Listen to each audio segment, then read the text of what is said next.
a playlist original.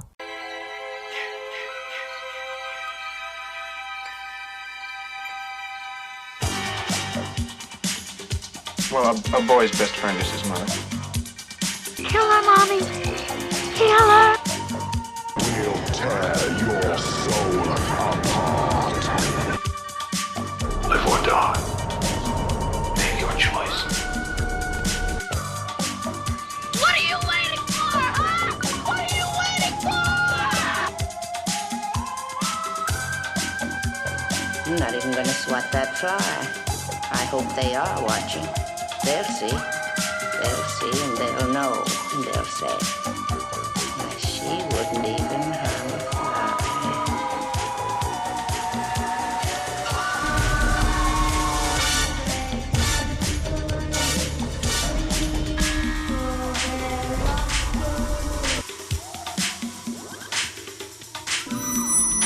They're here.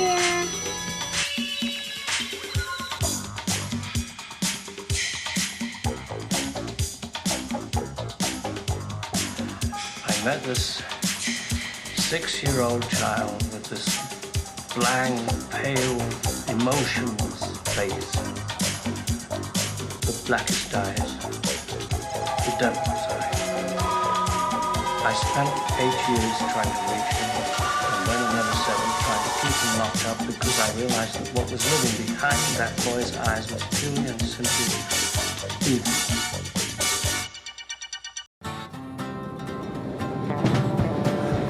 All right, we are leaving the flatlands and we are heading up towards the mountaintop. The ad said $1,000 for the day, filming services. Discretion is appreciated. A yellow door. I'm realizing that no one knows I'm here. Hi! Oh, I'm sorry. I didn't mean to scare you. I'm assuming you're Aaron. Yeah, Aaron, nice to meet you. Joseph. Oh my God. Oh my God. This is gonna be a good day. So the reason I've hired you is because I have terminal brain cancer, and I want you to film me to make a video diary for my unborn son. You ready for this? Okay. Joseph. This is called an adventure. We don't know exactly where we're going, but I have a feeling. When you follow those feelings, great things can happen. Don't ever forget that. Joseph? There was about 2 seconds there where it looked like you wanted to kill me. Joseph? I think I'm gonna head back. You see my keys? One drink, okay? Bottoms up.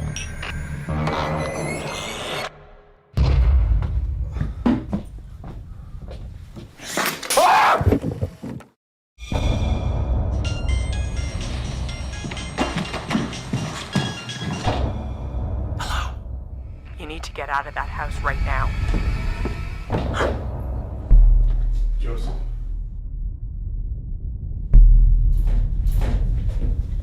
Joseph. Why do you look scared? Don't be scared. It'll all be over soon.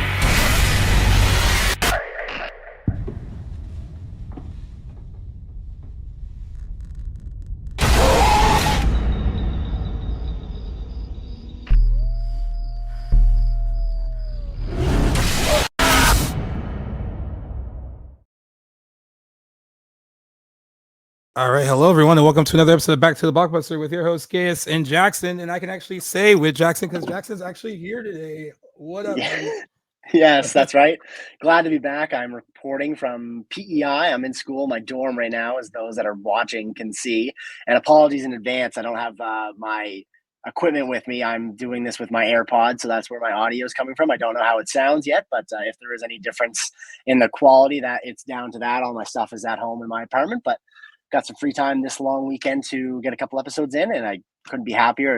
I've been having a blast over here at school, but I do miss our regular routine, Gaius, as I know that we've gone over this, and we got lots still in store. It won't be too much longer, but it's great to be back. Thank you for making the time to get me on today. We got a couple episodes that we're doing today, so you'll hear my voice on our next episode as well. And I know Gaius has been really busy holding the fort down, getting lots of guests in for spooky season. So, a lot of credit goes to you, and can't appreciate you enough for all the work you've been doing in the show single-handedly in my absence. So, you deserve all the applause, my friend. Well, thank you. I appreciate it. It's been it's funny because one of my friends was like, "Oh, I think it's nice that you don't change the intro, even though he's not there." And I was like, "Well, he's there in spirit, so I'm not going to change the intro." That's right. I do have to explain to like the guests are like, "Oh, where is he?" I'm like, "Oh," then I have to like, explain where you are. I think it's also you're there in spirit, and also to make it very clear that you're not like going anywhere. Just, like, That's right. I'm just busy with this, and everyone knows that we already knew this was coming a long time. Like you talked about it. There was actually another time when it was supposed to start, and then like that it didn't start then, and then you were like, I have a little bit more time. So yeah, I've known about it a really long time, and we kind of planned how we were going to do it. There was a brief like, oh, I could pause while he's gone, and then he was like, well, no, I don't want you to, because that'll slow down the momentum of the show, and I don't want that to happen. Right. So, and you haven't missed a beat, so it's been great. And thank you to all the guests that may be listening too that have stepped in my absence and have kept the show going. It's been great, and I can't imagine it's been an easy task organizing all these different people to jump on the show. But like I said, the show's in great hands. So I couldn't be happier to be back in for an episode before we get back to our regular schedule. And it's nice. Like I haven't been able to watch a whole lot of content just in general with my schedule over here. So I'm kind of bummed like the part of the year that this curriculum that I'm in falls on, because as we know, I love fall, I love spooky season, I love horror movies, and like my time to watch these things is like virtually gone. So to be able to get a couple watches in has been great, and making them horror movies I've never seen before, like that we'll be talking about today, has been refreshing. I'll be here on Halloween too, which is another big bummer. I'll try my best to get some show on in our common area, but that remains to be seen. But on that note, the only stuff I've been able to see aside from these couple movies that we're talking about today, that's now been a couple weeks since I've seen them, has been the second season of Ryan Murphy's Monsters series. I'm about 6 episodes into that and loving it. I watched a few episodes with my parents on the weekend. They came up to visit me, and we were just hooked, watching Netflix well into the night, following the Eric and Lyle Menendez story. And I know that have you seen all 9 at this point? I know that you've written a lot about it. I powered through it. So it was so funny because like, you pointed out in messages to me that there's like a lot of controversy surrounding the show.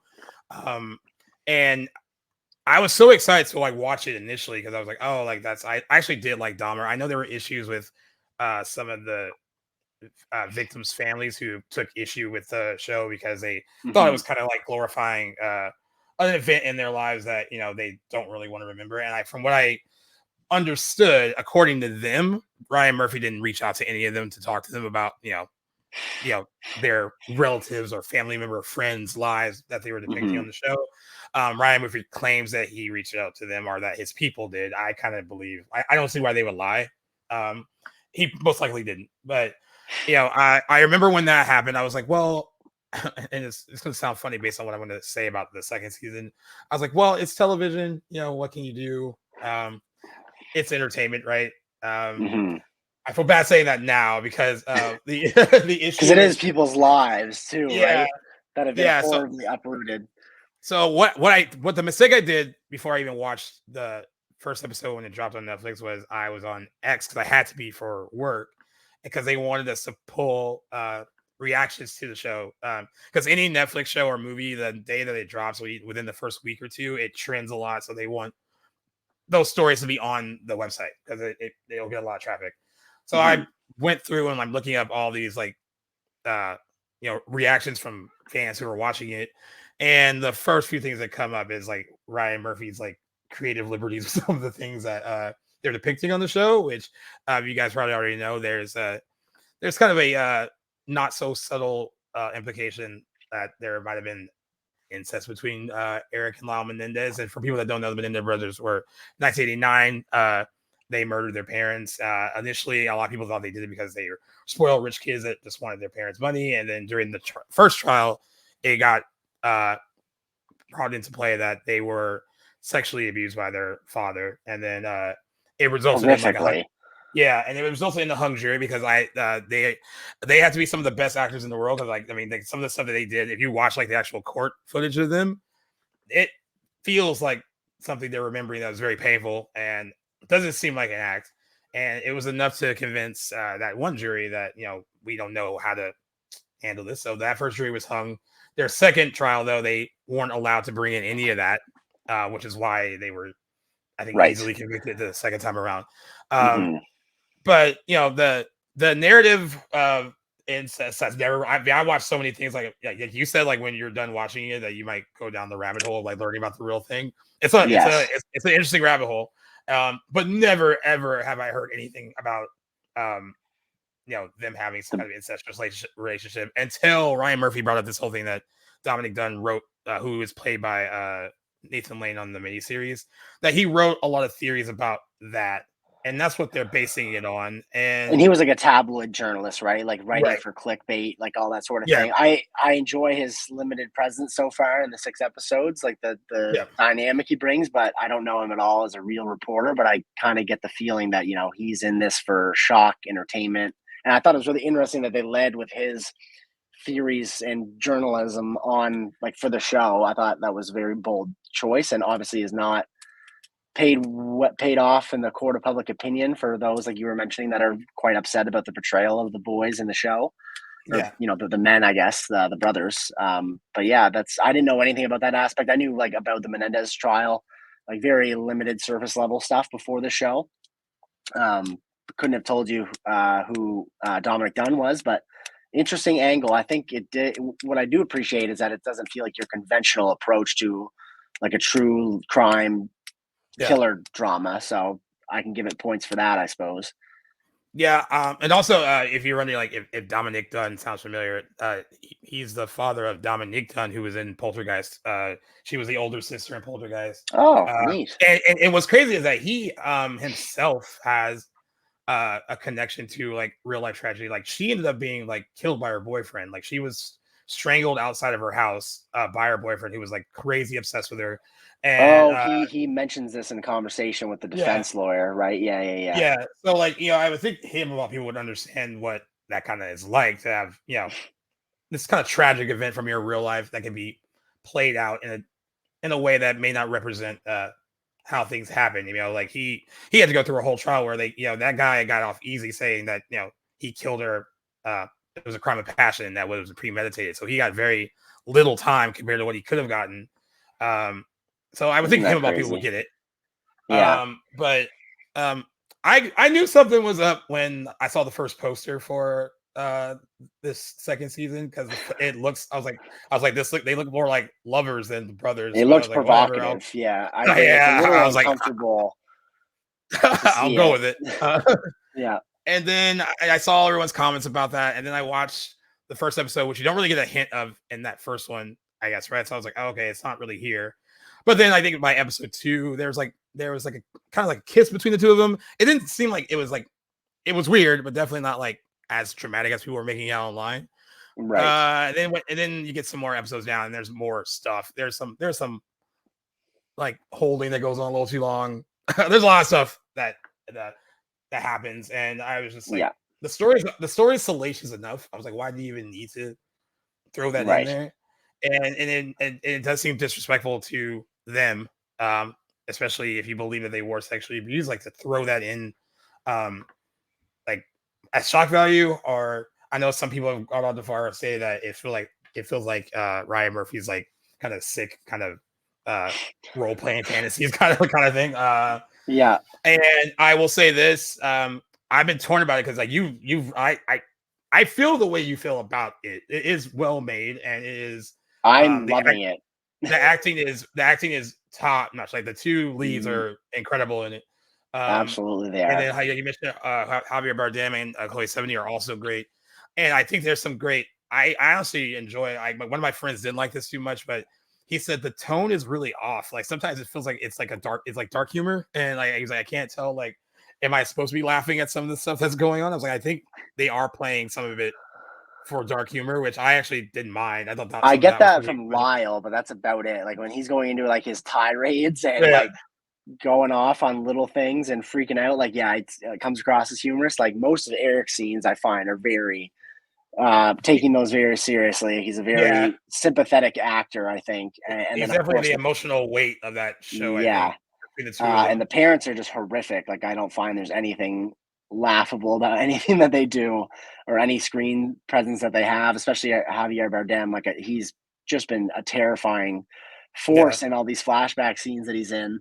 But I can see that with Lyle. He's definitely a larger than life character, and he's got some smirks and some laughs yeah. out of me too. But I've not really gotten any shades of that dark humor, but well, I guess just from Lyle. But overall, it's very gripping TV. It's horrific learning some of these. Well, again, I don't really know what's true and what's embellished in this series, but just Well, taking it at face value, it's been pretty horrific. some of the stuff that I thought was funny, because that it turned out to be true because I wasn't sure. I know that they part of their alibi was to go say that they saw Batman at a certain time, and Yeah. I guess the exchange between the ticket booth girl, and them was true. Like they were Really? really wanted like they're like, I need that, like the 944. Why can't you just give me that one? And then Yeah. she's like going back and forth about why they can't get that showing because it's like, they're like on for like 15 minutes or whatever. And then I love what he says, like, I think he says like, well, we heard the first part sucks, so we only want to see the second half. Yeah. So that stuff was pretty like funny. I think there's some dark humor in that. I think it's kind of funny that Yes. they've done this like horrific thing, and they're just trying to like, Yeah. make sure that they're seen somewhere and that they have like an alibi and all that. Little things like that I found out were true. I thought was interesting. I guess the way that Lyle is portrayed, according to people, his the family members, like said that he wasn't really that mean or really that like. But other people have said that he was. Most notably the guy who plays Eric's like therapist or whatever. He said that the way that he came in after Eric says like, he talks about how he confessed. I know everything. Apparently, the way that Lyle came in, like guns blazing, almost threatening, according to the therapist, that is how he came in and was very like. I totally buy that. And he believed that they would honestly kill him, according to him. So like, but other people who grew up with him and know him said that he wasn't like that. So I don't know. I mean, he could have been like that in that moment in that office. We don't know. It was just the three of them. Sure, who knows what was going through his head, knowing what was at stake, and now that the big secret had been revealed to somebody else, and that's enough to make anybody act a little irrational. Yeah. And they seem to be taking that character trait, like how he acts in that office. That's how he's portrayed throughout most of the thing. Like at least the beginning, like when those kids come to like trick or treat, he's like really rude to them. He that is his character trait throughout most of it. And like I think if I were to believe what I read, I would have thought like that was his character trait. But like so many members of his family, like that's not who he was. Completely loving and caring and nurturing, but that they're his family, I guess. So they're going to say that. But also to have the support of your family, like all those extended relatives, like knowing what they did. I think that speaks volumes of where they stand with them, and that they have this like unwavering support for the both of them. But apparently the way that Eric is portrayed is fairly accurate. I will say, I think between the two of them, Cooper actually he met him. Like went to go meet him, had a big discussion with him, and I think the two of them have been class acts when it comes to like being interviewed about like this extra stuff that's been thrown in. Okay. Like Cooper has said, like, I don't believe that they had an incestuous relationship, but that was what was written. That's what I played. And then he also said that he spoke to Eric and said that he believes him and that he hopes that he was able to portray him in a way that was honest. And I think that's what you're supposed to say instead of being Ryan Murphy being like, well, I didn't even speak to them. I don't plan on speaking to them. This is like the best thing that's ever happened to them because everyone's talking about them. It's like, that's rude. That is, he definitely, I think Ryan Murphy's battling an ego of his own. Yeah. Like one thing I got to give him credit is like he makes me sympathize with people who are portrayed as being outright evil, like Jeffrey Dahmer. Like after watching the season 1 of Monsters, like I was totally, I don't want to say I was on Dahmer's side, but he definitely made a sympathetic man out of, somebody that killed and ate people. And then with the brothers, even more so, like seeing what went on, or I mean, the embellished Hollywoodized version of what supposedly went on behind closed doors with those boys and their parents. Like it's hard to not sympathize with what they went through. It was an absolutely horrific upbringing they had, and I just these things I did not get from my surface level knowledge of this case and the murders beforehand. So true or not, I do believe a lot of what's portrayed happened in some fashion, details added here and there, especially like the incestuous thing where that wasn't ever corroborated. But all that aside, just like the very bare bones of if even half or a quarter of what those parents subjected Lyle and Eric to was true, it's hard not to have sympathy for those boys and what the environment they were raised in would make anybody, I think, consider going, those brash acts that they took. But regardless, made for awesome TV. I don't know. I guess it's only been out like a week and a half or maybe 2 weeks as of recording, but it was honestly you and your articles that got me like into watching this. I don't know that it would have been on my radar otherwise. And even after really enjoying season 1, I guess part of that would be my schedule, not having a lot of time to dive into stuff. But after episode 1, I was like, yeah, I'm getting through this as soon as I can. I've not been able to put it down. It's been a great release from all my busy schedule just to dive into something that's topical again. But I hope your parents didn't like side eye you while you were watching it with them. No, because Mom had watched it. She began it independently too. So we were catching up over the weekend, and she had watched 2 episodes. I had watched 1, and then it was like, oh my God, you're watching this too? Like, we got to watch a couple episodes this weekend together. So then we got Dad in on it. So we rewatched episode 1 and 2. I think she's a little bit ahead of me, but we were talking about all the hype from episode 5, the Hurt Man episode. And so good. That was amazing. Independent of like, because I think I said mess, and by mess I didn't mean that the show was messy. I just mean like Ryan Murphy's choices have been messy. Right. But I was like, when I watched it, because that was one, like, I guess people who had binged it sooner than even I did, like, because it hasn't been out that long. But they were talking about the episode, and then they were making a big deal out of this like 35 minute single shot, one take monologue that Cooper gives, and all saying that he like basically give him all the awards. And then I watched it, and I was like, yeah, give him every single like miniseries TV award that he can get. Like, even just an episode of television, like it's gripping. It's one take, and we got one character, like, from the front. It's 2 people in the entire episode, but it's all, Cooper's in frame. And I love that very, very slow, like, I don't know what the term is, that inward pan, that's very slow close up that, at the beginning of the episode, you've got both characters in view. You got the lawyer whose name I can't remember, and Eric face on, and by the end, for the last several minutes, it's like the camera's just right in his face. You don't even notice that the camera is zooming in the whole time. It was just great filmmaking. Yeah, and a masterclass. I mean, I guess like Cooper is related to a lot of people. Like, I guess his like grandfather is in the industry, not as an actor, but like behind the scenes. Like, but he has done stuff before, but like been really waiting for like his big break, and this is it. I mean, I saw something that his poster or his brother posted on Instagram that I thought was really nice. But he was like basically like a slide of videos from like the premiere and all that stuff. And it's like when you get to watch your brother's dreams come true, and like you can tell like the guy is like giving it his all. And not to take anything away from Nicholas Chavez, who's also very good. My friend Ryan was on General Hospital with him, and I remember he told me that like, hey, this like, because he was only on it with him the last few months of his contract before he left, but he was like, that kid is going places. Like, if he ever gets an opportunity to leave here, he's gonna leave. And he got this audition in the middle of his contract on General Hospital, and the original plan was him to go film this for like 3 to 6 months and come back. And I remember when I read that, I was like, oh, he's not going back to General Hospital. not to take, my mom would kill me because she loves General Hospital, but not to like take anything away from like the soap opera, because a lot of great actors have started on soap opera. Oh, absolutely. Demi Moore started on General Hospital. Sarah Michelle Gellar was on All My Children. Julianne Moore was on, I think, As the World Turns. Like, there's a lot of like actors who start there, and they all say it's a great training ground because you do like 60 to 80 pages of dialogue a day, and like you have to be on top of your game to do that. But he was also young. He's 25. So by the time he got an opportunity to do something bigger and better, and then he just signed with go for that. Yeah. And then he just signed with one of the biggest talent agencies like in the world last week. I was like, yeah, he's not going back. Then he jumped right into Ryan Murphy's grotesquerie right after that. So like, someone said, if Ryan Murphy likes you, like, you can be like, I mean, just ask Evan Peters and Sarah Paulson. They've been in almost everything that he's done. So both really great actors. I do wonder though, when it does come times for the like TV awards, will they both go lead, or will one go supporting and one go lead? Are they going to have to compete against each other? Because I would assume that Javier Bardem would go supporting because he's not the lead, Right. And I but the think two he's up for brothers, anything too. yeah, but the two guys playing the two brothers, I'm like, oh, like it would suck for them to compete against each other because then I'm giving the slight edge to Cooper because there's more like depth and range and like you know, like again, like he's the emotional core of the show.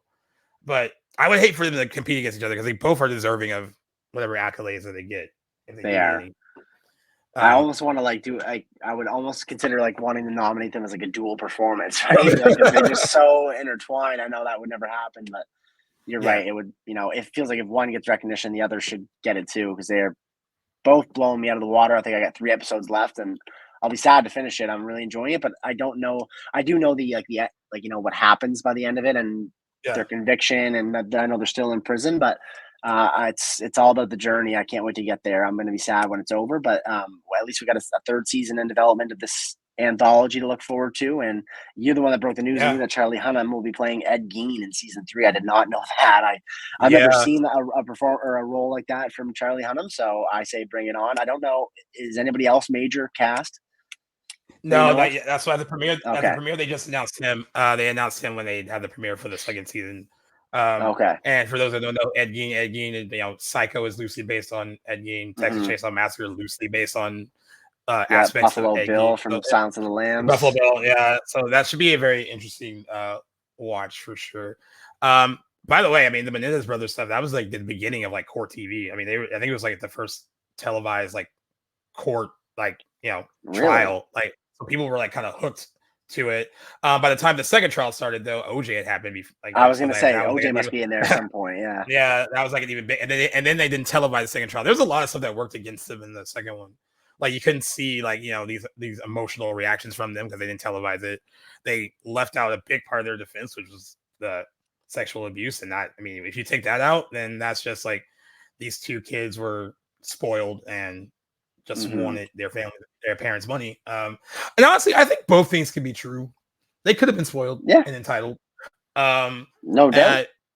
And I kind of, I'm not even making an excuse, but if you were under your father's thumb like that, and then adding that other stuff, if he was sexually abusing them, the excessive spending and all the stuff they were doing after that, I actually don't even look at it as like, oh, they were being greedy and spoiled. Like if you are out of that control, you will like do whatever you can to like show that you are out of it. So that if that means spending freely like that, then that might be like a psychological ramification of like having that freedom. So I don't necessarily think they did that because they were spoiled and greedy. And by the way, they have a whole TikTok generation of young people that like not idolize them, but like really look into like the nitty gritty of their trials, and like they have so much support from people that weren't even born when this all happened. That must be a strange phenomenon to consider. Yeah, I mean, so it's working in their favor, and like I think that some people said they have a shot at, especially because like one of the kids from Menudo, who I guess the dad, he was a manager or was involved in that group. One of those guys who's an adult now said that Jose sexually abused him when he was in that group. So that kind of new evidence shows a pattern, and they think that might, they might be able to get a new trial based on that. To show like, oh, this wasn't just us. Like they also did this to someone else. So yeah, it feels weird to like want to advocate for someone's freedom that did that to their parents, but it's just like they've been in there a long time though. I mean, they've been in prison like over 30 years. Like the mid 90s, yeah. Yeah. So like, I guess if Ryan Murphy at least it was, even though if it was said poorly, it does for better or worse. Miniseries does shine a light on them, and they are being talked about. Netflix is also doing a documentary about them that they participated in. That'll be out on October 7th. So if you want if you want like a real, it's from that might be my it's from their words. It's from their like prison interviews and stuff. So like it'll be all them. So that'll be a good thing to watch and then you can kind of compare and contrast like what they got right and what they got wrong. So that's good to know. But I think I'd seen that Netflix. Is there anything else about them on Netflix, or as what I've been seeing must be like the promotion for that documentary that's coming out? I think it's the promotion for the documentary. Okay. But yeah, I plan on watching that, even though I feel like I've watched everything about them. I mean, everyone jokes like if I didn't have a movie podcast, I would have a true crime podcast, but that's way too much research. Like, if you really want to do a really, really good true crime podcast, you have to be like a junior detective, basically. Like you are ensconced in all that stuff and evidence. Yeah. And I think that would mess with my head. So I was like, no, I don't want to do that. That is a tall order. It'd be nice to do one or the other, but movies keep us pretty entertained and busy as it is. Yeah. And but we want TV, to I talk about guess. this a little bit because like we've both been watching it, and I actually will throw a poll up to see if like other people think that, I mean, also I think like do creators have a responsibility to are you allowed to have creative license with someone's life where you're like, oh, I can stretch out this even though it may or may not be true? Like, I don't know how I feel about that. I think like, that's an ethical question. Yeah. And apparently Ryan Murphy doesn't care. And like I said, I have a love-hate relationship with him. I mean, he made I love Nip Tuck. He created that show. That was a I didn't know he was behind that. Okay, cool. At least the first 3 seasons were, and then like Ryan Murphy is the king of like things start great and then they end poorly. So that's what happened with Nip Tuck. Glee, I liked the first 3 seasons of that, and then that ran its course. Wasn't that good. I've liked both American crime stories. Like I love Versace was really good. I mean, I thought that was handled really well. Oddly enough, Penelope Cruz was on that, and she was married to Javier Bardem, so I guess she was like, "Hey, work with Ryan Murphy." And then right now they're doing American Sports Story. It's on about Aaron Hernandez, so that's on FX, and apparently they make him a pretty sympathetic figure on that, despite the things that he did too. The fact that Ryan Murphy has 3 shows on right now across that's a busy man. Platform is like busy, dude. I just wish he had a tad bit more ethics, but whatever. Yeah. Whatever. Like you said, Ryan Murphy's gonna Ryan Murphy. Unapologetically sticking to his guns. Yeah. But one of the big reasons why we're doing this today, we're doing 2 episodes today. It is Tales of Horror. We did this last year. I told you offline that we've had more responses for it that people wanted to be on. I've said yes to everyone that wants to do it. So it's busy. And I knew that you couldn't be on as much, and you were kind of bummed that you couldn't be as much, but I did send you the list of movies that you let me so I appreciate that. That I had. And then I was like, okay, if you think of anything else that you want to do, just let me know. And you picked 2 really good movies. Well, actually, I didn't know the first one was good that we're trying to talk about until I saw it because I hadn't seen it before. These other ones, this is great. The other one you picked, I had seen several times. And I loved it. I said offline too that you picked 2 movies that had the same themes, and I don't think you did that on purpose. Nope, at all. But I'm glad that we can have you at least on 2 of the Tales of Horror episodes because I know you had fun with it last year. I had a blast. This is my favorite time of the year, and just to clarify too, there's still lots of there's a whole other month of spooky season as of recording. I definitely want to get on some more in October. I would have liked to get on more in September, but I definitely plan on getting a few more watches in. Haven't had the time to even consider what I want those to be yet, but I will definitely be going through a list and getting some more out there. But yes, I'm glad that you had not seen Creep either. That's the subject of this episode because it's very rare that we both have a first watch episode together. And this has been a movie that's been on my watch list for a few years at least. I don't think I was that familiar with it when it came out in 2014. Also bookends as a anniversary episode for us too. I'm not sure exactly when it premiered. Do you have that info in front of you? I'm on IMDb right now. It premiered at South by Southwest on March 8th, and then they opened wide. Not wide, like in the United States in 2015, but it had its premiere at different festivals in 2014. Okay, nice. Well, but so what put me on this initially was Cam. He's a fan of both movies. We didn't really talk in depth about them, but it had been a movie that I remember browsing at the movie store for years when I was like a late teenager because that cover, ambiguous as it is it's always really attracted me. The one of Joseph's character illuminated from the back by that porch light, just his silhouette in the darkness is just such a cool movie cover. And the name, single word title, but it just evokes so much like mystery behind it. Like who's Creep? What is Creep? Like it always really just hooked me from the start. So I was really just waiting for the chance to finally watch this movie. When I saw it on that list that you had sent, I was like, boom, this is the year I'd get it in. Don't know really what to expect. I went in sort of blind. I hadn't really chatted it with Cam in a while. We haven't even talked that I'd seen it yet. So I have that whole conversation lined up with him when I see him next. But all I can say is, wow, was I uncomfortable while Yeah. watching this movie. I didn't even know. Actually, no, I probably could have told you it was found footage. That's probably it. And then it had a really, really limited cast, but that's about it. And this is like very evocative of the Blair Witch Project, I would say, but not in terms of content, just, the filmmaking style and Yeah. atmosphere, maybe. But what did you think about this? Because I can't wait to talk about what So your thoughts are. the funny part was the reason I added it to the list. It's a fun fact. I only added it based on the cover art. I didn't even know what it was about, so I didn't even like look into what it was about. When I started it, and then like it's like maybe I'm like 10 minutes in. I was like, "What is it even about?" And I go on Wikipedia and I read the like plot description. I was like, "Oh," Right. even though I was like, so I had no idea what I was jumping into at all. So I was completely blind to it. I seen the cover art everywhere, like a lot. And then in the movie where there is the shot that's from the movie, I was like, "Oh, there's a cover art right there, Yep. right there." So I had no idea what it was about. And I will say it made me. I didn't think it was scary, but it made me deeply uncomfortable.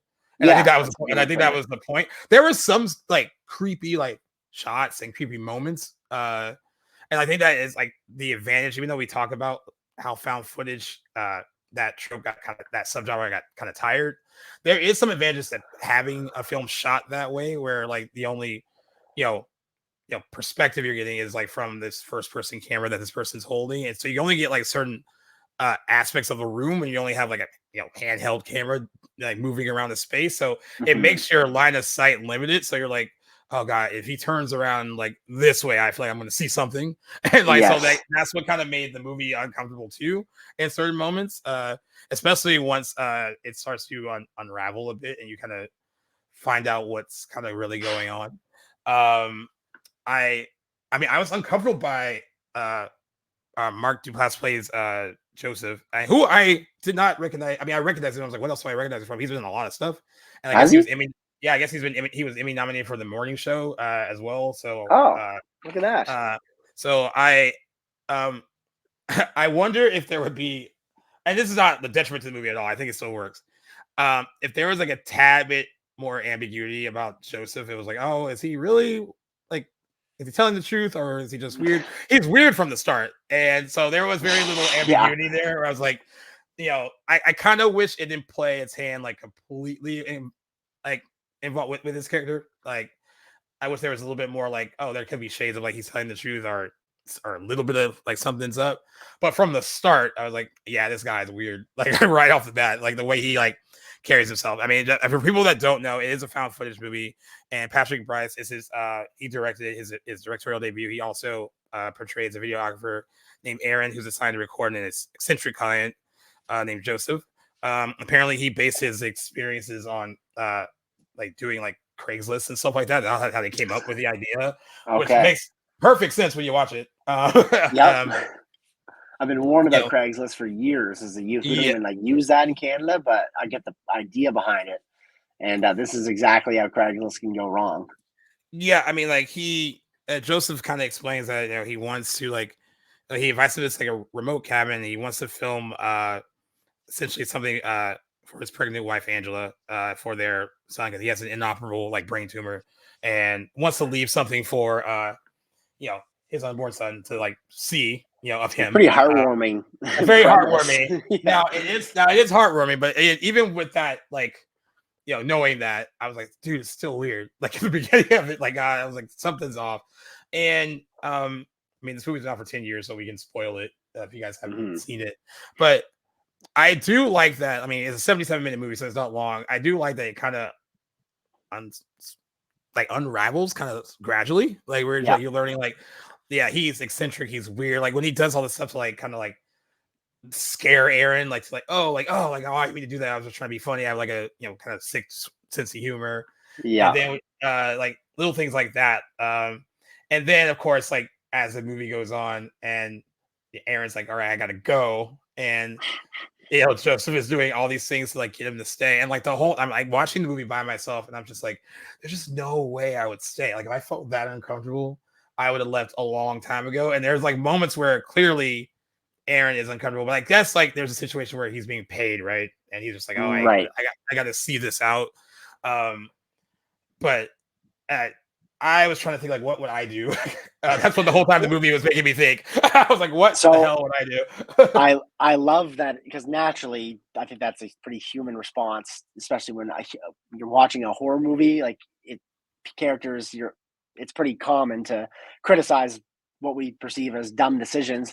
And that's what I think is a great point about this movie is obviously you're thinking, okay, I'm uncomfortable. There's no way I would remain here with this guy for more than 5 minutes. But what I think invites a good discussion is like what makes Joseph an effective character. I hesitate calling him a serial killer, even though like by the end, he's pretty much revealed to be that. He doesn't come across that way throughout. Just a deranged man that kind of doesn't know what he's going to do. He's kind of toying with his prey, but he, I think, exploits Aaron, who is quote like a weak kind of person, not very disciplined and authoritative, and doesn't take the outs that he gets and doesn't command himself to leave the situation. I think Joseph knows that and is able to just continuously exploit him and make him feel bad and kind of play with his sympathetic side. And he does that just so brilliantly, like because Aaron at least is brave enough to stick up for himself a little bit and voice that he wants to leave, and you can tell he's uncomfortable, but it doesn't take much for Joseph to convince him to stay for one more drink or one more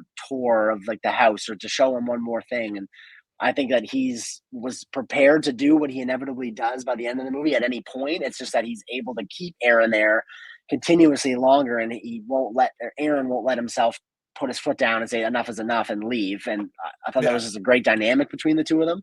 And I think too, like I put myself in Aaron's shoes a little bit where I wasn't really sure until very nearly after he leaves and the peach fuzz mask scene, which I want to get to in a moment because holy shit. I wasn't even really sure where Joseph's character was going, if he was going to go down the route of like trying to kill him, if there was more at play, or if he was just maybe someone who was like kind of normal, but maybe his brain tumor that he claimed that he had was kind of affecting his psychology a bit. And so I feel like Aaron might not have known that either, exactly how dangerous this person that he was with was. And I thought that made it pretty unconventional dynamic between the two of them. And I really enjoyed it. I was so uncomfortable by Joseph though, like from the get-go, that first scene right after they introduce each other and then they go to the bathroom. It was 5 minutes in and I had my hands on my head like, what they call it like tubby time? Is that what you call it? Oh my god, it was so there's a moment in the movie that I guess he's like, it's so funny too because like he starts to kind of disrobe like in front of the tub. You can tell like even though Aaron is like off camera like recording, for some of you I could feel how comfortable Aaron was in that moment. He basically he's saying that he wants to record him in the tub because like he used to like have like tubby time with his dad, and he wants so cringy to even say. He wants to recreate that for his son, and he does this thing where he's like pretending to be holding his kid, and tubby time also sounds like it doesn't sound like just taking a bath. It sounds like very creepy, like the way he's describing it, and you're right. That's only 5 minutes in. And I was so uncomfortable by it. Like to me, that is a product of good writing and good acting because that scene could have been like ridiculous to the point where I would have laughed at it. I'm like, oh, this is silly, or it can make me very uncomfortable. And it was the latter. It made me extremely uncomfortable, and in a good way. In a good way, I was like, what the hell? Like, I think like for me, 5 minutes in, I was like, yo, I didn't sign up to film you in the bathtub. But also what's good about that as a like plot device or using that moment or having the cancer be a part of that story is I am saying that like I didn't sign up for that. I wouldn't want to record you in the bathtub, but his explanation for wanting to do it based on his cancer and like what like wanting to recreate this kind of like father-son moment for his son. I guess if I was there, I'd be like, all right, I guess I get it. Like what you're trying to just do. Enough to make you feel guilty to leave. So I was like, all right, maybe I'm overreacting. I think it would make you second guess yourself in the moment. And it's one of the more uncomfortable. I'll say it creepy too. It's like a really uncomfortable moment, and it's 5 minutes in. It goes on long enough, and I just felt like even though he's off screen, I just feel like Aaron just might be like, what the hell is happening right now, like already. But there's like little moments in the movie like that. Like I love like when he kind of sneaks out, he jumps out and scares him, and Aaron has like the best like I'm surprised scream off He camera. does, Like, ah! yeah. Very, like, very good. Very genuine. And then like Joseph said things like, "Oh, like when I did that, like I tend to say something along the lines like, did you feel like you were gonna like die for a second or like something like that along those lines?" And then but then he goes to this other bit of dialogue. He's like, "Oh, did you see that axe that was in the house or whatever?" And he's like, "Yeah." And he was like, "Hey, like when you saw it, did you think for a second that I was gonna like kill you with it?" And that was like, I was like, "What?" And then that made me uncomfortable. And I was like, "Who says that?" But then he also frames it in a way of like, we're just having like fill out like these like questions about life. Like, how do you feel about like this, and that? So like on the one hand, it's weird. On the other hand, like it can also be explained away as like this guy is like near death himself. Exactly. He's pondering these philosophical feelings questions and failings. Yes. And so then like it's such a good way for that movie to be like, oh, like who would like stick around for that, but then pull you back into it, be like, well, it would make sense if someone was like, dealing with what he was saying that he was dealing with, quote unquote, that you would buy it. When I saw that shot of the axe like in the stump on Aaron's like way up to the house, I thought there's no way that this is not coming into play later. And I know there's only 2 characters in this movie, and I have a feeling I know who it's going to be used on. But even that being said, the scene where we get that again was still very effective as well. But you mentioned that you didn't find this movie very scary, and I agree with you. It is absolutely dripping in atmosphere and it's unsettling. I think it's a better unsettling, unnerving. I would agree with you there. But the only scene that I thought maybe didn't scare, because I'm very hard to scare, it's pretty much almost exclusively paranormal stuff that scares me. But I think the scene that I highlighted the most that does go beyond unnerving, but just short of like terrifying, is the scene where Aaron's trying to leave and Joseph has the wolf mask on. That was as he's descending the stairs and you see Joseph just covering the door with the mask on, like that actually gave me all like time. Actually, it was pretty. So you mentioned is it called the peach fuzz? That was that mask. Exactly. So Aaron finds it. I think it's in a closet, right? Where he opens it and also gives another. I want to say I guess it's not a signature Aaron scream, but when you're watching the movie, you'll know it because he does he has a really good scream take in a few times in the movie, and he finds this thing in the closet, and then later in the movie, he explains. Supposed to be off camera. He wants to turn the camera off because like he gets Aaron into these uncomfortable questions where it's like, have you ever been like deeply deeply ashamed or what's the most like thing that you've been most ashamed of? And then Aaron tells actually a pretty funny story about wetting himself too much as a kid and how he had to wear this like alarm thing that when he did pee it would like go off, and like that was really that'd be deeply ashamed to like, tell that story. And then like as they're like drinking whiskey after Aaron wants to go, and then like it's actually comes after the shot that you see on the cover art where Aaron's like, I think we did enough, I gotta go, and he's like, oh no, like come up for like a whiskey, and then like you're like, no, like I'm saying I want to say no for Aaron. Exactly. But he holds it down, man. But he can, because at this point he has his keys, I think, still, hopefully. I can't remember when he took his keys, but I'm assuming he has his keys still in that moment, or maybe he did take them before that, who knows. But they're having whiskey, and then like he basically is going to tell him like an uncomfortable story. And I thought this was one of the most effective moments in the movie, was where he's like, oh, turn the camera off, and he left it on, and then it's just a black screen, but like the captions are there, like, and he's telling this story about his wife Angela and that their internet was like going really slow, and like, oh, why was it going so slow? And because he had all this stuff like his browser, and then he talks about like how he found pornography, and it was like animal pornography, and I just love how he's like, oh, I know I didn't look it up, or I wasn't the one like it had to be Angela. And then he tells a story about how he wears that mask and breaks into the home and ties up his wife and sleeps with her, but then he, of course, like the way he ends the story is like, I raped my own wife, because then like because he says he comes back, as himself, and like asks her how her night was, and she doesn't address it. She doesn't address it. She's like, "Oh, it was fine." And of course, this is all a lie, right? I mean, he's making this stuff up. as we've I like, suppose, right? yeah.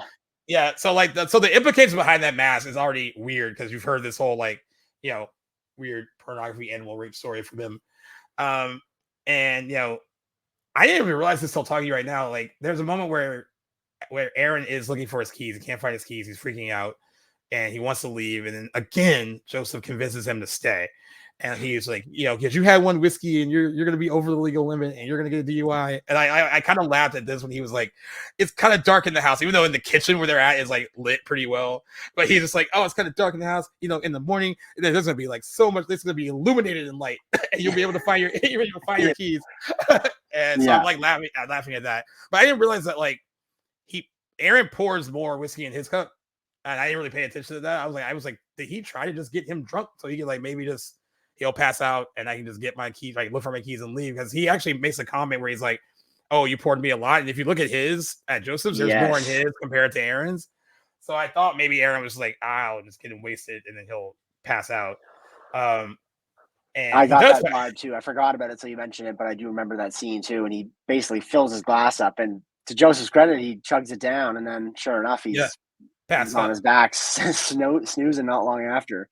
Yeah, and and then his phone rings, and this was unsettling too. So like Angela calls, and we're like, oh, presumably okay. Joseph's wife at this point is what we think, right? Joseph's wife, and then you could tell that like she's like, who are you? And he's like, I'm Aaron, and like he's whispering, like I'm guessing in the bathroom somewhere private where he doesn't want to be heard, and he's like, this is Aaron. I came here to like shoot a documentary about your husband and the cancer. And she's like, what? And then she basically kind of like, whatever, you need to get out of the house. And then like I'm like, that whole scene, even though there's not a lot going on, the more she's like, don't even like question it. Like he's like, I can't find my keys. She's like, just give me the address where you're at, like, and just go outside right now. Like it wasn't like there was a ton of urgency in her voice, but there was enough where I was like, oh, this is real. I don't even know what's going on, but clearly, like, once she reveals it, like, she's his, like, that's my brother, and he reacts the way we react. He's like, wait, your brother? He's like, what the hell? This guy's been telling me that you're his wife. And then she kind of goes to like, oh, he's like deeply troubled. And of course, in true horror movie fashion, the line starts to crackle and go dead. Before he can give her the address to the cabin. And then, like we said, Joseph has been passed out, we think, this whole time. And then when he brings the camera back and he goes back into the room, Joseph is gone. And creepy that he's gone. We're like, okay, where the fuck is he? And then when he goes outside, like Joseph's there, and like the way that the shot is, like with just the light from the camera, and then he just sees him, and he's like, that made me jump because I wasn't expecting him to be there. Yeah. And then he's like crying, and then he's like, oh, I don't want to die. And then I hate when characters do this because I kind of feel like I wouldn't play my hand completely if I knew something was up. Aaron immediately goes like, I know what's going on. What is the advantage of that? Yeah, and I'm not mad, but I spoke to Angela, and then as soon as he said he spoke to Angela, like Joseph jets from outside back into the house, and then that leads up to him going down the stairs, and then what you're saying, him having that Peach Fuzz mask on and just standing in front of the door, and he's just like, let me go, I want to leave. And then the one thing that like gave me goosebumps is when he was like, are you trying to scare me? And he just goes like, yes, like nods his head. I love that he doesn't even vocalize. He just shakes his head and nods his head. Yeah, so creepy. Yeah, that actually did creep me out. That was I agree with you on that. And I love the misdirection there because you assume that is where things are gonna go wrong for Aaron right there, right? Because they have a scuffle, the camera, like the footage goes out, and the next thing we see is like Joseph carrying like 3 trash bags. And you're like, oh my god, he chopped up Aaron. Like that was like that. I was like, what else is that? Yeah. And cool misdirection is like you kind of see that eventually that Aaron got out and left, but he's watching footage that like Joseph had like sent to him, I guess, right? Right afterwards, And like there's these 3 trash bags and him digging what looks to be a grave, and then like from there it's just like this.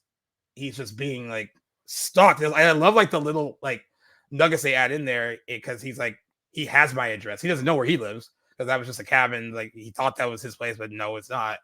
And but he knows where Aaron lives because they corresponded on doing this whole like documentary thing. So that's creepy too, that he knows where he can find him. And like so there's all these little creepy things like that, and there's not much more movie left after that, but like it is really deeply unsettling as like you can just tell how off Joseph is, and like I thought we were friends, and like he's sending him all these videos, like kind of, and you know that he's been watching him because he like makes like references to having watched him. And there's one creepy scene where he is in his room and he's like cutting a lock of his hair off. Which I thought was pretty interesting. That like, so I got the impression, like, as a viewer, I was thinking at the time when Joseph is not letting Aaron leave, like this is the point where like if he's gonna kill Aaron, he's gonna try and kill him now. Aaron will either get away or Joseph will overpower him and kill him.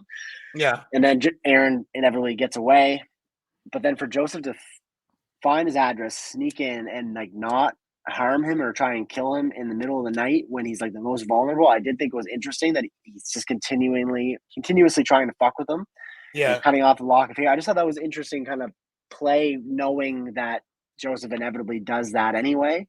I thought it was a neat insight into like how deranged and illogical Joseph was as a killer, that he's willing to take even more risk and not end it when it's the most opportune time to do so.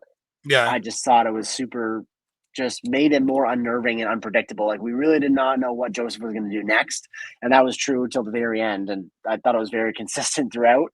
And Aaron gave him lots of chances Joseph gave Aaron lots of chances, lots of leeway to get out of the situation, and Aaron ultimately just wasn't able to be there for himself. Yeah, and honestly, one of my biggest like fears is like, your room is like your sanctuary, your house is your sanctuary, and like that scene of him like asleep and him like in his room, like right above him, like cutting off a lock of his hair. I was like, oh man, that was like someone unwillingly being in your like space like that. You don't know it while you're asleep. Like that freaks me out. And that is as vulnerable. As soon as I saw his hand come in the frame, I was like, oh no. I mean, you already know that he knows where he lives, but like the fact that like he's that brazen to go just do that, not kill him, but like give him like you're gonna know that I was here, right? And like that, and that's the scary part about it. Yeah, ugh. I was deeply unsettled by it, and it's just like, and then like the stuff that he says, like when he sends him like the box with all like the stuff, and I guess there's like a wolf. There's like a stuffed animal wolf in the box. Yep. And his dialogue about like basically like becoming a killer, like describing what wolves are and like how they attack and what they do. Like I thought that was really creepy. His dialogue was just really creepy. Like some of the stuff he would say wouldn't be overtly like, "Oh, I'm a killer, I'm a serial killer." It's just like hints of it in the things that he's saying. Like he's saying some really off kilter, weird shit. Almost like he's building up to having the courage to do it, which is like a juxtaposition to what we find out about him after he's killed Aaron, that he's been doing this for quite a while and he's got many victims. So, but you're right. It feels like he's like working his way up to getting the courage to do it until he does, but not the case. He's just very much doesn't care about the order of things and is going to find the moment that he wants to do it and take that chance then. And I do believe in like that final note, like his final recording to Aaron after he's already killed him, that he like loved him in some weird deranged way that I totally buy that from him too. I wonder if other people had that interpretation, because I actually, in his own sick way, I think he did. Right. And I think that some of the things that he was saying, like especially in that last video where he talks about how like lonely he is and all that stuff, I actually think some of that was true. And like him not now, he is trying to say what he needs to say to get him to come there one last time. But I actually do think he is deranged, he's crazy, but like some of that might have been like rooted in some kind of facts, like right, that, and like things that the way he was describing like his like him as a person, like himself. I think he was finally describing himself for real as a person in that last video to him. Still crazy, agreed, but I bought it. I also love that like there's a scene where Aaron clearly hears something outside. He goes out to investigate. He's calling for Joseph. He's calling for Joseph, right? And he like sees like the dumpster's been like fucked with, but he assumes it's like raccoons or something. And like I think this is the last video he sends him, right, where he mentions the basically he knows that he threw out the stuff, and then he sent Aaron this like locket with a heart locket with a picture of himself and Aaron in it, and Aaron threw that shit away. And I just thought it was so creepy that he again indicating like, yeah, I was there, I went through your trash, and like the him having like, you know, the audacity. Like, I can understand you throwing away like the video, whatever, but you know, like this, I sent this to you and I meant it from the heart. I can't believe like you threw this away. And I was like, dude, it's funny too because they said they all were also inspired a little bit by Fatal Attraction and stuff. You can see hints of that. Oh, too. interesting. I haven't seen Fatal Attraction, but knowing what I know about it, this makes sense.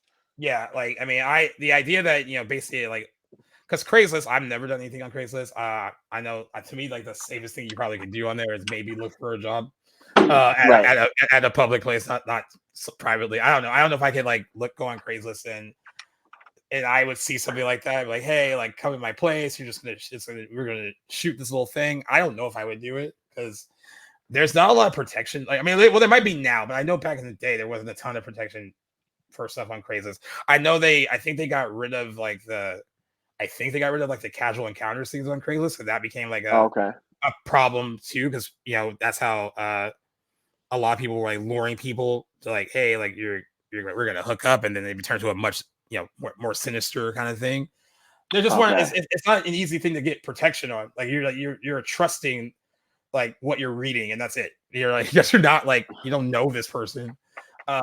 So that's why I found horror stories. Yeah, so that's why when I found out it was kind of based on those experiences too, I was like, oh, that's just a simple and effective thing for a horror movie, because it can be very real. Like all this felt like this could happen, and I would buy it. I wasn't totally sold on, like, I know it has to, because the movie needs Aaron to go there one last time, but there's no way I would have gone. So that was the one time. That was the one time I couldn't suspend my disbelief, because like at this point, you know everything you need to know, right? You know everything you need to know. Like, you know that like he didn't have cancer. He lied to you. Angela's not his wife. He's been stalking you. You know he's been to your house. He knows where you live. And I don't care what his sob story is about, like, I'm just really lonely and I want to show you the real me. I just would have not gone. Now, I guess also the bigger implication, though, even if he didn't go, he probably would have eventually killed Aaron because he knows where Aaron lives. But like, yeah, exactly. That was a matter of time. But there is no way I would have willingly gone that last time. That was the one like time I couldn't suspend my disbelief. I don't know if you felt the same way or like.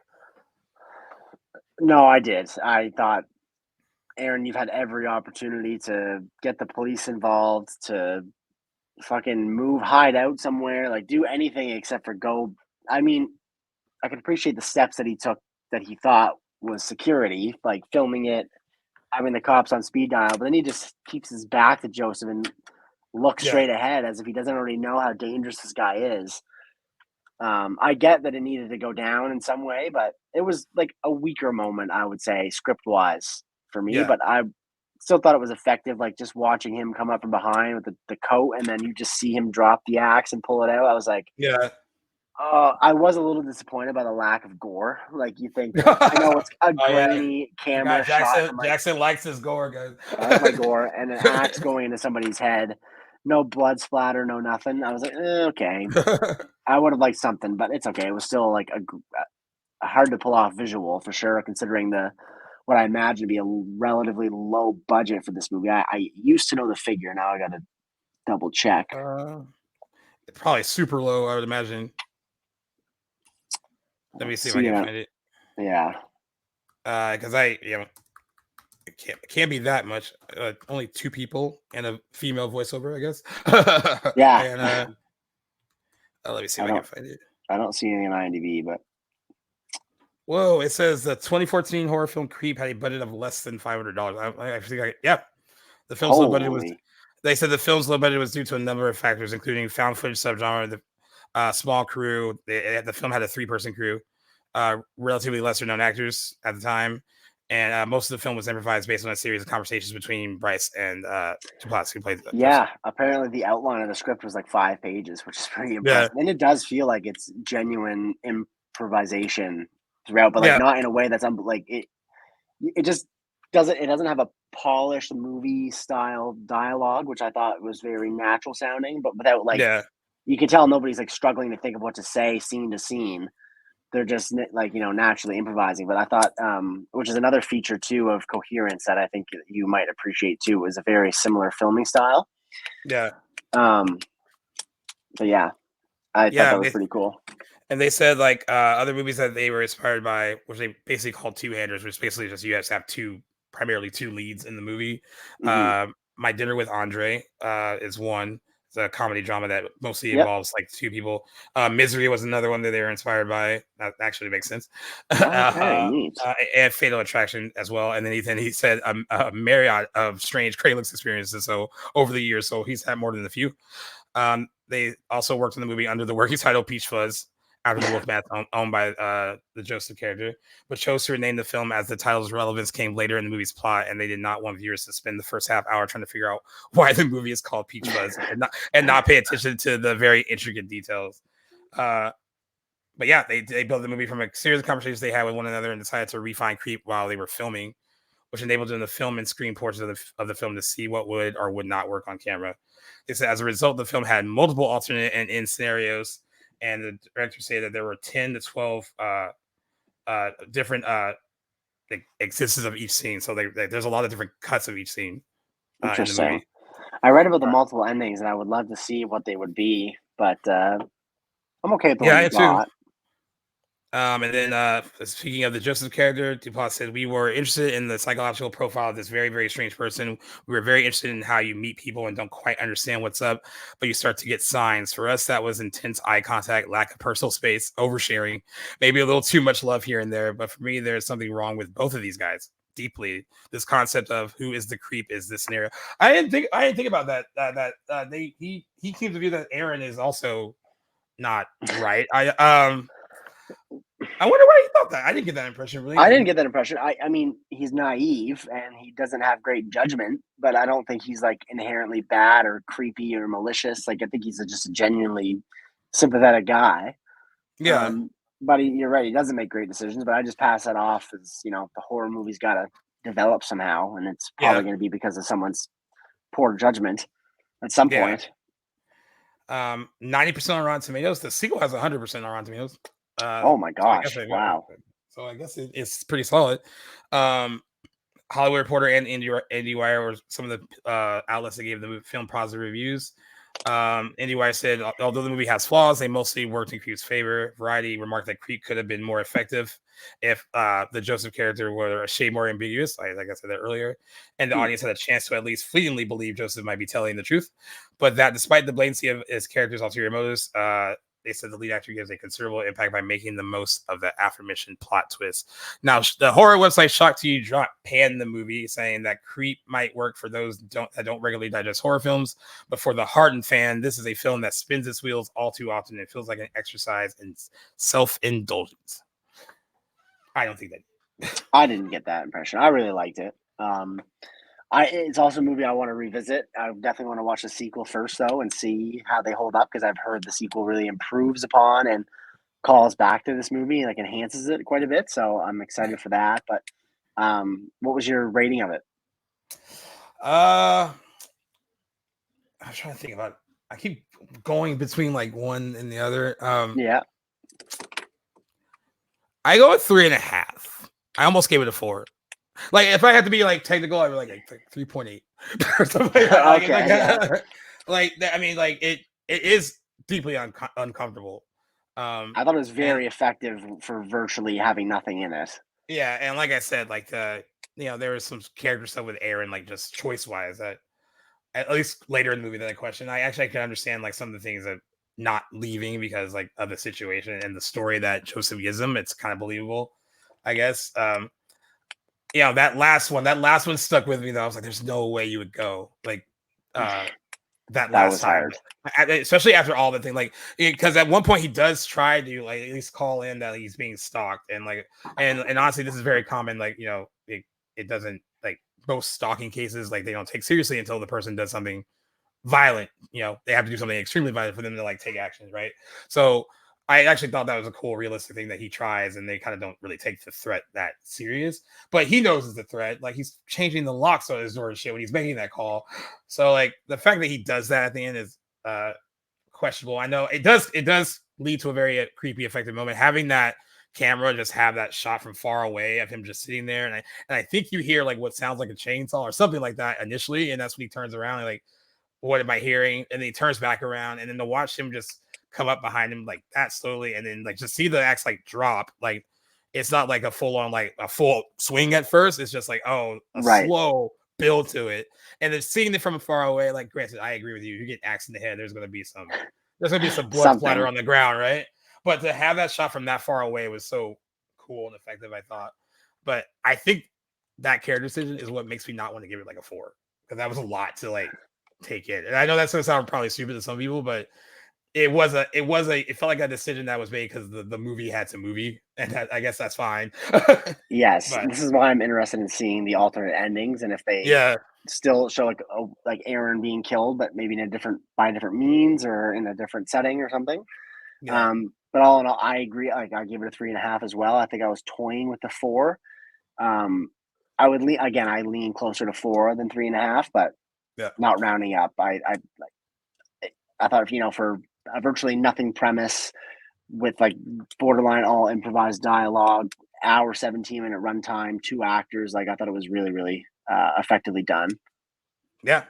And I think when we talked about the Blair Witch Project, we talked about how found footage, that subgenre, got done to death or after Blair Witch Project came out. Like, we got a lot of them, and they some of them don't necessarily work. We got Paranormal Activity, which I just found out that turns 15. It opened wide in October of 2009, so I didn't even know that 15th anniversary is coming up. But Paranormal Activity works. I liked Quarantine. It's not as good as Wreck, but like I still like it. Awesome. We have some good ones, but like there are a lot of them that just like, oh, this is getting kind of tired. But this I thought worked well. And actually, my big thing with these movies is like, they have to explain like why this person would be filming everything. Like, you have to explain like why the camera's always on. And I think this movie did a decent job of that too, where it was like, I didn't like roll my eyes like, you're still recording, like, but I thought it worked for the most part, and it's well acted, and like we said, not entirely scary, but deeply unsettling, and it made me uncomfortable. Yeah, and in a different way. I get secondhand, like, kind of like, there's like secondhand embarrassment, there's secondhand like, oh, I feel that when I watch certain things. Like, I remember the first time I saw I Love You, Man. Like, there's stuff in that movie that made me so uncomfortable because like it's so like, it's a comedy, but like the character does cringy stuff that's like, like makes you feel it. And that this movie made me feel that way too, where I was like, oh, I felt like I was Aaron several times watching it, like in that situation. So I think it works for the most part, and it's better than most found footage movies. I'm interested in seeing the sequel. I know there's a girl in it and not a guy this time, so that might be an interesting change. And I'm interested in to see what they do. I know the third one's in development, and then they announced the Creep Tapes will be a half-hour series set in the universe of the franchise, with each episode focusing on a different victim of the serial killer. That was announced in June, so that could be interesting too. Okay, I did not know about that last part. That's pretty neat.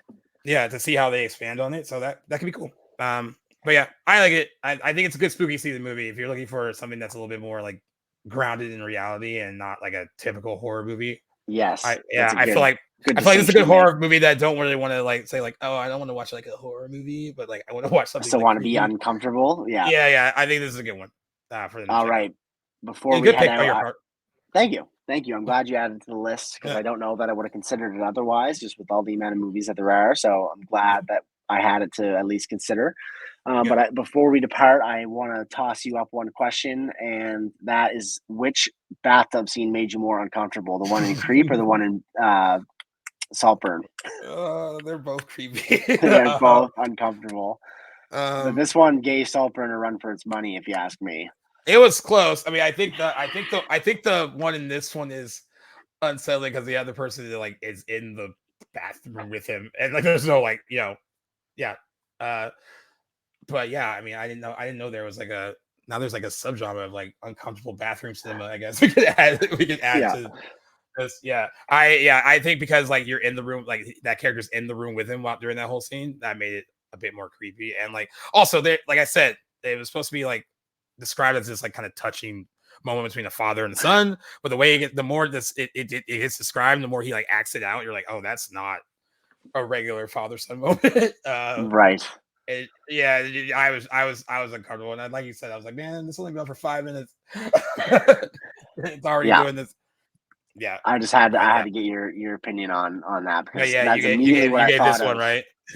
Yeah, I think so, and I didn't think that day would ever come, but yeah, it was very. Yeah, I thought of Saltburn immediately once we got into the scene. I was like, this is reminding me of something else for a very different reason, but very uncomfortable about watching men in the bathtub. Yeah. Yeah. Jesus. All right, man. You get to sign this on off. Yes, it's been a while since I've done this, so bear with me here. But been great to be back, man. It was an awesome episode 198 of Back to the Blockbuster. Thanks, guys, for tuning in and listening to us gab about Creep today. I hope you guys are enjoying Tales of Horror. And another big thank you to all the guests that have been filling in my shoes while I've been gone. And Gaius, can't thank you enough for quarterbacking the show in my absence. So it's been great. I can't wait to get into The Hitcher later. We're doing another episode today, so you guys will get to hear my voice a little bit more before probably another little bit of a hiatus. But if you guys have been paying attention, we are super close. 200, episode 200 is right around the corner, so stay tuned to the socials for some more stuff about that. We already have our episode outlined and planned to deliver to you guys, and I'm sure we'll have a segment for the audience that wants to get engaged on that one, so stay tuned. And of course, you guys can check out last year's Tales of Horror episodes too, now that those episodes are turning a year old. And we've got lots more coming down the pipeline for you guys too. So check us out anywhere you guys get your podcasts. Check us out on playlists too, our app. They're our network hosts, and we got to give them some love. So guys, thanks a lot for tuning in. And I guess we're going right to our next episode, Gay. So I'll see you in a couple minutes.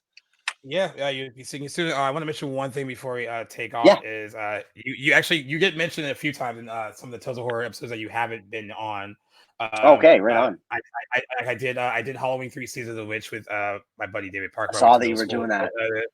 I couldn't remember. He asked if you had seen Season of the Witch, the third Halloween movie. I was like, I couldn't remember if you had, and then he wondered if you would like it if you saw it, because as you know, it's not about Michael Myers. It's like a totally different movie. And I was like, I think he might. It's not a great movie, but like I think maybe the idea.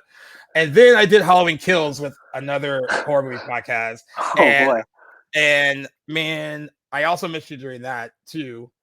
And what I realized during that episode is that I'm having this discussion with this guy who I told you I think people were too hard on that movie. It's entertaining, whatever. But boy, did he almost make me change my mind while talking to him that it's not that good. like the more he deciphered some of the, like, it was the stuff that you had brought up about the movie too, but like he got really into detail about why it didn't work. And I was like, is it not good? It's fun, but maybe like lower my ranking. Maybe I don't know. I might just like change it. I remember on rewatch, I appreciated it a little bit more than I did coming out of the theaters. I still don't love the movie. I like Michael Myers in it and his absolutely over the top rampage. So I would rewatch it just for that alone. There's some laugh out loud moments for me too in that movie. But yeah, that'd be good to revisit in the future for sure. But I've not seen Halloween 3. It's always intrigued me, especially finding out that it wasn't related to Michael Myers at all. Like I can't remember when I discovered that. I've known it for a long time now, but it's been on my list. But like when I'm in the mood for a Halloween movie, I'm looking for Michael Myers muckage. But I'd like to check it out sometime, maybe even later this season if I can get it in by myself, or I guess you deep dove it this year, so probably not next year. That'd be a little close, but yeah, I'll come around it at some point. But no, I've never seen Halloween 3. Well, I mean, if you have time to watch it, I'll send it to you if you have time to watch it. It's definitely an interesting one that you should check out. But yeah, I feel like you're not complete until you see all of them, right? Yeah. I say all that to mention that you get mentioned even when you're not on. So you're, like I said, I appreciate that I'm in your thoughts. Yeah, and that other guests that are actually bringing you up too. So I think that's cool. So that means they clearly listen, and nice. And your presence is missed, but like they'll still get enough of you. These will be spaced out in a way where it's, like I said, like you're not really gone. Exactly. I only got a few more months of this semester of school, so by mid-December I'll be back home, regular schedule. It'll have to adjust a little bit because I'll be starting a new job, but definitely back to our weekly and twice a week episodes for sure. Not as big a hiatus. Just in time for award season too. So that'll be exactly. So I'll be back. I'll be back for the new year for all the new releases in January, and then for award season. So I'm excited to get into that. Yeah, for sure. Even the holiday season, I'll be around to Yep. cap off a few. Maybe we'll do a couple episodes for Christmas. Yep, definitely. Yeah. All right. Well, yeah, I will see you soon for The Hitcher, another Stranger Danger movie. There's a theme going. Much different Stranger Danger. Like he overtly also a much dangerous. I don't know. I don't know if he's a more dangerous stranger than the one in this movie, but they're both pretty wicked bad. More capable. I think. More I'm capable. Interested for that conversation. Yeah, and we'll be having that one soon. So as always, thank you Right. for listening. Thank you, Jackson, and I will see you here in a bit. All right, catch you later, guys.